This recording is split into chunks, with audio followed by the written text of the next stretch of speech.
tal? Esto es Escena Internacional, podcast producido por Comité de Lectura con la colaboración de Rodolfo Sánchez Aizcorbe. Este es un podcast sobre política internacional que se emite 3 veces por semana, martes, jueves y sábado. Las emisiones de los jueves como esta son de libre acceso, pero para recibir las otras dos hay que suscribirse en la página web de Comité de Lectura o en la descripción al pie de este episodio. Cuanto a las noticias de hoy, 9 de noviembre de 2023, se realizaron protestas en España contra una posible ley de amnistía que el gobierno de Sánchez querría hacer aprobar en favor de líderes separatistas catalanes. Miles de personas, 7.000 en Madrid, que fue la movilización más multitudinaria, pero también hubo movilizaciones en Murcia, Málaga y Valencia, frente a las sedes del Partido Socialista Obrero Español, protestaban por este proyecto de ley de amnistía, y aunque probablemente el descontento con la posible aprobación de esa ley se extienda más allá de la militancia del partido de derecha radical Vox, claramente fueron líderes de Vox quienes estuvieron encabezando marchas como esta, incluyendo al líder máximo de ese partido a nivel español, Santiago Abascal. Las manifestaciones, como indiqué, fueron ante las sedes del Partido Socialista Obrero Español en cada una de estas ciudades,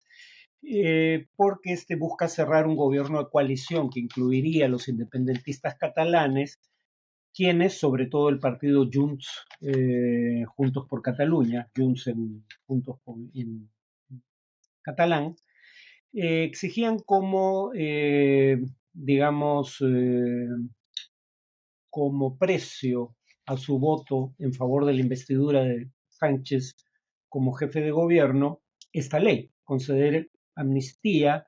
a los líderes catalanes por los delitos que se le imputan por haber convocado un referéndum que era inconstitucional en 2017 para establecer si Cataluña tenía o no derecho a la autodeterminación y eventualmente la secesión de España. Las negociaciones con los independentistas de Junts per Catalunya han generado crispación política, pero además presión judicial, porque, por ejemplo, un juez, y aquí es difícil creer que no ha habido motivación política tras esta decisión, está presentando cargos ahora, en el contexto de esta negociación contra líderes catalanes, por una muerte producida en 2017 a un ciudadano francés, si mal no recuerdo, que murió de infarto, no murió por acción de terceros, pero infarto en el contexto de protestas en Cataluña. Repito, esto ocurrió en 2017 y ahora se presentan estos cargos. Entonces, el argumento de que algunos jueces actúan con criterio político parece tener asidero. En julio se realizaron elecciones en España, el partido con más votación fue el Partido Popular, pero ni con sus propios parlamentarios, ni con los aliados que pudo conseguir obtenía mayoría parlamentaria, o cuando menos que no hubiera mayoría en su contra en el Parlamento, condiciones necesarias para ser ungido jefe de gobierno, el líder del Partido Popular, Feijóo.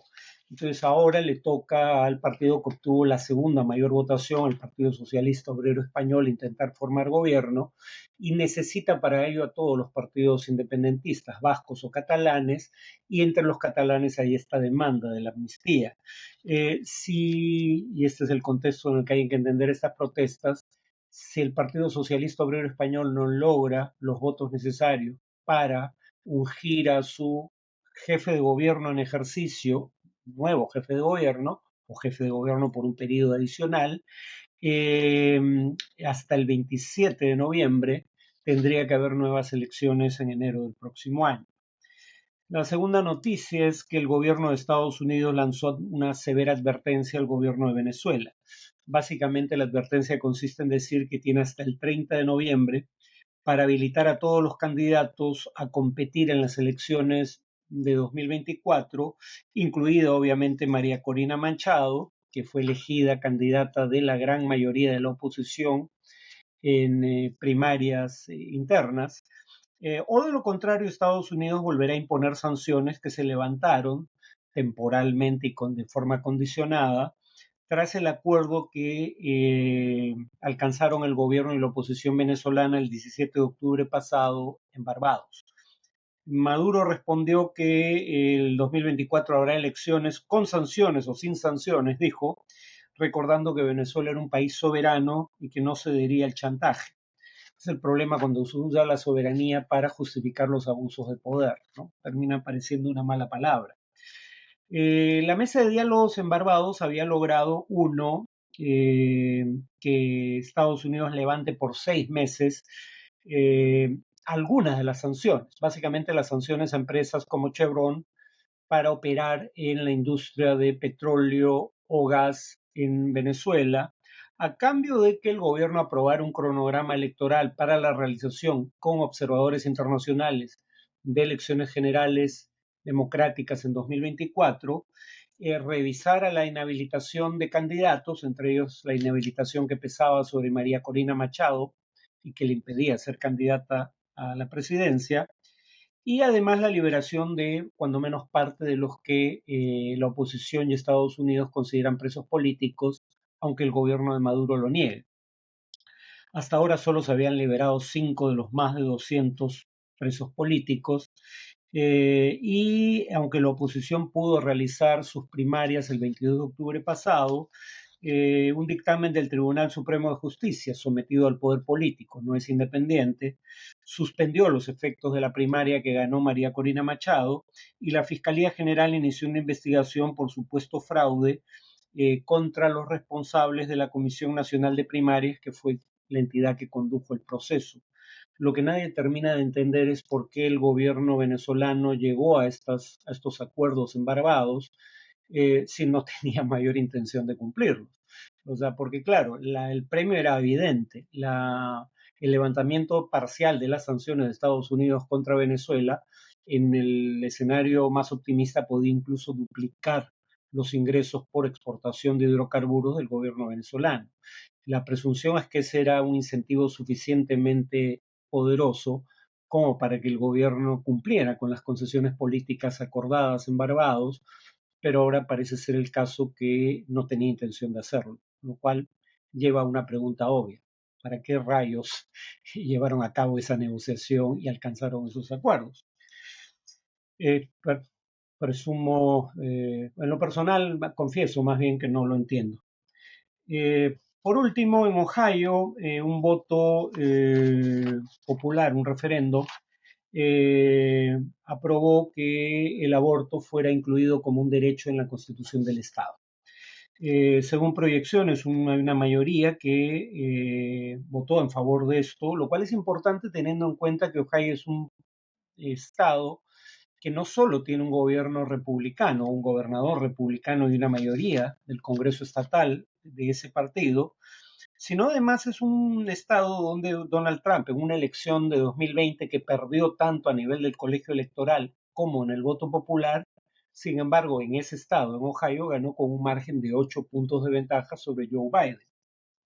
Por eso es tan importante esto, porque los republicanos son quienes han estado en general en contra del derecho de una mujer a decidir en torno al aborto, y que pierdan en esta materia, incluso en estados de mayoría republicana, revela lo que ya se sabía, ¿no? Según una encuesta de Gallup de mayo pasado, solo 13% de los estadounidenses creen que el aborto debería ser ilegal, 51% creen que debería ser legal bajo algunas circunstancias y 34% cree que debería ser legal sin restricciones, ¿no? Eh, bueno, en cuanto al tema de análisis, hay algunos autores que empiezan a hablar de la posibilidad de que en Gaza se esté constituyendo el delito que bajo el derecho internacional se conoce como genocidio. Ahora, cuando uno piensa en genocidio, piensa en uno de los casos más palmarios, de uno de los ejemplos más claros, en otras palabras, el Holocausto. Y ahí claramente hablamos de un intento de exterminio físico de un pueblo, del pueblo judío en Europa. Pero la Convención para la Prevención y Sanción del Delito de Genocidio de 1948 tiene una definición bastante más amplia y más laxa y por ende problemática, dirían algunos, del concepto de genocidio. Señala una serie de actos, no solo el asesinato de miembros de un grupo étnico, y si estos actos, y cito la convención, son perpetrados con la intención de destruir total o parcialmente a un grupo nacional, étnico, racial o religioso. Fíjense cómo en la definición de genocidio la intención es fundamental para que se constituya el delito. Esto es importante porque, por ejemplo, Turquía reconoce que en 1915, durante la Primera Guerra Mundial, murieron unos 500.000, según fuentes armenias y de historiadores independientes. En realidad el número sería más bien de 1,5 millones de armenios cristianos, pero Turquía alega que no fueron asesinados de manera deliberada, sino que murieron de hambre y enfermedades en el proceso de ser expulsados de sus lugares ancestrales de residencia, y que no hubo un plan deliberado para provocar estas muertes, y que por ende no sería responsable del delito de genocidio. Por eso, cuando hoy en día autores como o personajes como Craig Mockingbird, un alto, digamos, oficial de la, digamos, el alto comisionado para los derechos humanos de Naciones Unidas, cuando éste renuncia al cargo en Naciones Unidas, alega que en Gaza se está constituyendo un caso de genocidio, bueno, en inglés sería de libro de texto o de manual, y es la misma expresión que usa como título de un artículo suyo un autor judío estadounidense, Ras Segal, que publica su artículo en una revista de la comunidad judía estadounidense llamada Jewish Currents, donde el título del artículo es A Textbook Case of Genocide, un caso de genocidio de manual, y dice: Israel ha sido explícito respecto a lo que está haciendo porque nadie está escuchando. Rassegal empieza mencionando algunas conductas del gobierno de Israel y luego algunas intenciones expresadas por sus líderes. En cuanto a las conductas, dice cosas como la siguiente: según la propia versión del gobierno israelí, en solo unos pocos días, los primeros días de sus acciones en Gaza, se lanzaron tantas bombas o tanta carga explosiva como la que Estados Unidos lanzó durante todo un año, en el año con más bombardeos en Afganistán, un país que tiene unas 12 a 13 veces la población de Gaza y una mucha mayor extensión territorial. La ONU el 27 de octubre indicó que 42%, el 27 de octubre indicó que 42% de las viviendas en Gaza habían quedado inhabitables. O sea, no estamos hablando de bombardeos selectivos, sino relativamente masivos, y una de cada dos casas, y hace ya un tiempo, han quedado inhabitables. Y Human Rights Watch y Amnistía Internacional denuncian que Israel ha usado fósforo blanco contra civiles en Gaza y el Líbano, lo cual constituye un crimen bajo el derecho internacional humanitario, un crimen de guerra, porque el fósforo blanco no es lícito para el uso en zonas civiles. El secretario general de la ONU, Antonio Guterres, indicó en su momento, lo vimos en este podcast, que han sido asesinados más periodistas en Gaza en un mes que en cualquier conflicto en al menos 3 décadas. Y la organización Save the Children dice respecto a Gaza: los 3.195 niños y niñas asesinados en 3 semanas, hace ya un tiempo, supera la cifra anual de niños y niñas asesinados en zonas de conflicto en cualquier parte del mundo desde 2019. Además, esto hay que verlo en el contexto de declaraciones de los gobernantes israelíes sobre sus intenciones, que podrían, a juicio de quienes formulan estas denuncias, constituir una incitación al genocidio. Por ejemplo, las declaraciones del presidente del país, Isaac Herzog, que en una conferencia de prensa dijo respecto a los palestinos: es la nación entera la responsable. no es cierta esa retórica de que los civiles no sabían o no participaron. Bueno, incluso si el alegato de Herzog fuera cierto, cosa que es indemostrable, si Israel, que tiene los mejores servicios de inteligencia de Oriente Medio y uno de los mejores del mundo, no sabía lo que estaba a punto de ocurrir en la víspera del 7 de octubre de este año, ¿por qué asumir que la población civil de Gaza, que no cuenta con esos medios, sí lo sabía, por ejemplo? Pero de cualquier manera, incluso en la hipótesis negada de que esto fuera parcialmente cierto, eso no convierte a los civiles en un blanco legítimo según el derecho internacional humanitario. Eh, el gobierno de Netanyahu podría decir que, siendo el presidente parte del gobierno israelí, sus atribuciones son muy limitadas y que el verdadero jefe de gobierno es él, el primer ministro. Pero hay miembros del gobierno de Netanyahu que han expresado una vocación en favor, si no del genocidio, de la limpieza étnica de los palestinos. Bezalel Smotrich, su ministro de Finanzas, en un artículo que pueden encontrar en Internet, titulado en inglés Israel's Decisive Plan, el plan decisivo de Israel, dice que no pueden coexistir dos reivindicaciones nacionales en el territorio que Israel controla, incluyendo los territorios palestinos ocupados,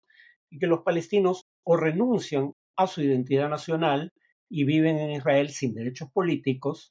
o en su defecto deberían marchar al exilio, aunque habla obviamente de incentivos económicos, no de expulsión, pero no hay tal cosa como una limpieza étnica con rostro humano. Y si algo revela la historia es que los palestinos no se van a ir voluntariamente. Alguien podría decir que cuando Smotrich escribió este artículo y lo publicó en 2017 todavía no era ministro, pero el Ministerio de Inteligencia del gobierno de Netanyahu elaboró un informe que se filtró a la prensa en donde contempla 3 escenarios como futuro para la Franja de Gaza, uno de los cuales implica forzar a marchar al exilio en el desierto del Sinaí egipcio a la población de Gaza, impidiéndole luego volver a Gaza y por ende Gaza reocuparla y convertirla en parte de Israel. Eh, Netanyahu dijo que este era un escenario hipotético, que el documento no era vinculante, y luego su ministro de, básicamente, digamos, herencia cultural, heritage en inglés, Amihai Eliyahu, dijo que lanzar una bomba atómica sobre Gaza era una opción a contemplar, lo cual fue desmentido por Netanyahu. Sin embargo, para no poner en riesgo la coalición de gobierno que lo sostiene en el cargo, solo lo suspendió de su cargo de ministro, no fue, digamos, retirado del cargo de manera definitiva. Ahora, Netanyahu podría decir que ninguno de estos ministerios o ministros de cualquier modo forma parte del gobierno de unidad nacional, del gabinete de guerra, que es quien conduce las riendas del Estado en el contexto actual. Pero sí forma parte de ese gabinete de guerra el ministro de Defensa, Yoav Galant, que dijo en su momento que estaba imponiendo un sitio total sobre Gaza y que no hizo distinciones entre gazatíes y militantes de Hamas cuando habló de que se enfrentaban a animales y que actuaban en consecuencia. Eh, el, eh, la ayuda humanitaria empieza a entrar en parte porque personajes como el fiscal de la Corte Penal Internacional, Karim Khan, en su momento alegan que el cerco total o sitio total, es decir, el impedir el ingreso de alimentos, combustible y medicinas a Gaza, en sí mismo podía constituir un crimen de guerra. Y el propio primer ministro Benjamín Netanyahu, dijo lo siguiente en una intervención ante la prensa. Deben recordar lo que Amalek les hizo, dice nuestra Sagrada Biblia, y nosotros recordamos. Esta críptica cita a qué alude. Amalek, o el pueblo amalequí, algunos dicen amalecí, eh, es un pueblo enemigo del pueblo judío en el Antiguo Testamento, y esta es una cita que utilizan grupos extremistas en Israel para justificar la violencia contra civiles palestinos. Según el Antiguo Testamento, Creo que el libro de Saúl es uno de los libros considerados apócrifos por algunas interpretaciones católicas de la Biblia, pero en todo caso en ese libro, el de Samuel, en el primero, Dios ordena al rey Saúl lo siguiente. Esto es lo que tiene que ver con los amalequitas. Ve pues y hiere a Amalec y destruye todo lo que tiene y no te apiades de él. Mata a hombres, mujeres, niños y aún los de pecho, es decir, niños lactantes. Mata vacas, ovejas, camellos y asnos. O sea, si esto no es una invocación al genocidio, no sé qué podría calificar como tal. En ese sentido, uno puede discutir si lo hecho hasta ahora por Israel califica como genocidio. Lo que no cabe ya discutir es que las expresiones de los propios gobernantes de Israel podrían calificar o califican, de hecho, como una invocación al genocidio. Por eso es tan grave lo que está ocurriendo en Gaza. Bueno, eso es todo por hoy. Nos vemos en el siguiente podcast.